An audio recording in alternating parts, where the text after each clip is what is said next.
saya Binar dan ini teman-teman saya. Halo, saya Tanisa. Halo, saya Vidya. Halo, saya Jihan. Halo, saya Dahu. Halo, saya Nandi.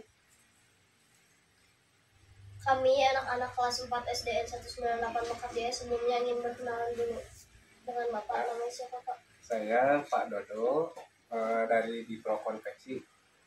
Ya.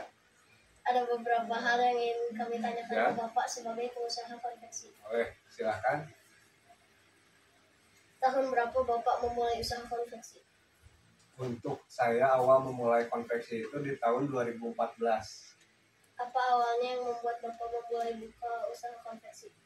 Awal membuka usaha konveksi ini karena saya ada ajakan dari kawan, ya kan, untuk membuka usaha ini. Awalnya itu hanya saya anggap iseng aja ya, untuk soalnya saya masih kerja dulu deh. Jadi saya iseng investasi di rekan saya itu, terus lama kelamaan itu sayanya sangat menjanjikan. Jadi saya akhirnya lebih serius untuk mengembangkan usaha ini. Berapa modal awal yang Bapak keluarkan, Pak? Kalau modal awal untuk yang pertama saya keluarkan itu di angka sekitar dulu tahun 2014 itu sekitar 20 juta. 20 juta. Relawan apa? Nah, untuk karyawan, saya sampai saat ini memiliki 15 orang karyawan yang selalu siap membantu saya dalam usaha ini. Sekarang berapa omset per bulan yang Bapak peroleh? Kalau omset per bulan itu kita masih turun naik ya. Jadi untuk normalnya itu di angka saya sekarang sampai 100 sampai 200 jutaan. Apa suka duka dalam menjalani usaha konveksi? Sukanya di dalam usaha konveksi ini masih sedikit orang yang melakukan usaha ini gitu ya. Jadi persaingannya belum begitu ketat. Yang dukanya itu balik lagi ke masalah permodalan. Terus yang keduanya itu bentuk dukanya itu apa ya, selalu nggak jelas, belum tentu gitu kan. Makanya usaha konveksi itu ada waktunya.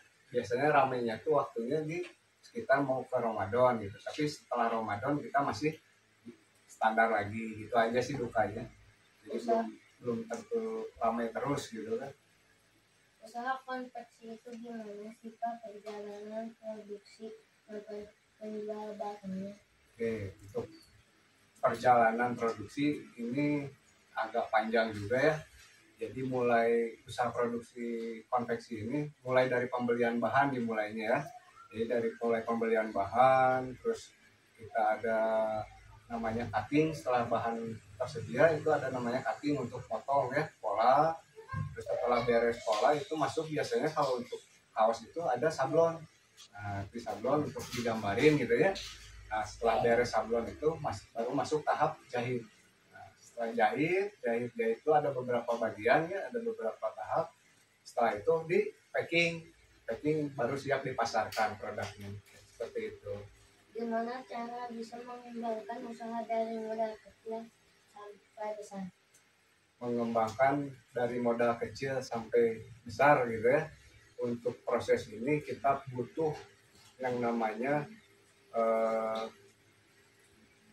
menjalin relasi. Yang utamanya itu ya, menjalin relasi hubungan baik dengan customer kita. Soalnya untuk awalnya itu biasanya dari pemasaran yang paling sulit gitu kan. Nah itu untuk menjaga bisnis agar tetap berkembang gitu. Yang keduanya mengatur keuangan. Nah itu mengatur keuangan, kita harus apa istilahnya, apik ya, kalau bahasa Sunda itu harus apik gitu, harus benar-benar bisa mengatur keuangan di perusahaan kita. Yang ketiga itu harus punya visi misi yang jelas. Kita kan harus kalau pengen lebih besar kita harus ekspansi gitu ya kan, harus mengembangkan usaha tuh ekspansi, buka cabang atau menambah produk, seperti itu mungkin kurang lebihnya. Ada lagi? Gimana menjalani usaha di zaman sekarang yang banyak banget kompetitornya? Nah, oke. Untuk untuk menjalankan usaha saat ini mulai banyak kompetitornya itu, tetap kita harus memiliki keunikan dalam produk kita ya, selalu berinovasi ya kan, harus selalu berinovasi. Kita jangan pernah cepat puas dengan produk yang kita punya, kita harus selalu berinovasi gitu kan, mengembangkan produk, menambah produk. Yang keduanya itu balik lagi itu ke jaringan, kita harus memiliki network yang kuat. Itu. Berapa harga barang yang Bapak jual? Oke, untuk harga barang yang saya produksi saat ini, saya menjual itu di angka 20-30 ribu. Apa tipsnya biar usaha berjalan dengan lancar dan bisa bertahan lama? Oke, tipsnya untuk bisa menjalankan usaha dengan lancar itu ada beberapa, tapi yang utama itu kita harus memiliki yang tadi ya, untuk network, untuk relasi kita harus jaga baik, selalu jaga baik itu yang namanya relasi, hubungan baiknya. Yang kedua, kita harus memanfaatkan teknologi, tetap memanfaatkan teknologi. Sekarang udah eranya digital, kita menggunakan digital marketing supaya usaha kita tetap eksis ya. Rekor yang paling banyak pernah mengerjakan pesanan berapa banyak dalam waktu 1 bulan? Rekornya dalam waktu 1 bulan kami pernah mengerjakan sampai 8.000 pesanan dulu ya, 8.000 piece kaos. Itu mungkin yang terbanyak lah. Barang apa aja yang Bapak produksi? Barang yang saya produksi itu yang utamanya itu kaos anak-anak yang usia dari 2 sampai 14 tahun. Terus ada bisa membuatkan baju seragam juga ya, untuk kemeja seragam para pekerja itu bisa. Ada berapa konsumen yang menjadi pelanggan Bapak? Konsumen sampai saat ini yang tetap mungkin di angka 100-an lah. Bapak memasarkan produknya kemana aja? Promosi lewat apa? Memasarkan produknya untuk dulu waktu awal itu mulai kita dari door to door, pasar ke pasar gitu kan. Kita ada market ke pasar, kita banyak di grosir pemasarannya gitu kan. Untuk saat ini karena memang dunianya sudah berubah, kita masuk ke dunia era digital, kita menggunakan juga platform yang digital marketingnya seperti itu. Apa pesan untuk teman-teman yang akan memulai bisnis? Pesan-pesan untuk teman-teman yang baru mau memulai bisnis, ini yang pertama ya, harus menjaga selalu mentalnya ya. Jadi pengusaha itu harus kuat, nggak boleh cengeng. Terus yang kedua, jika sudah memiliki produk, tetap harus menjaga kualitasnya agar tetap baik, supaya masih bisa bersaing di pasaran ya. Apa harapan kedepannya dalam menjalani usaha konveksi? Harapannya untuk harapan pribadi saya sendiri, mudah-mudahan kedepannya semakin besar usaha tumbuh.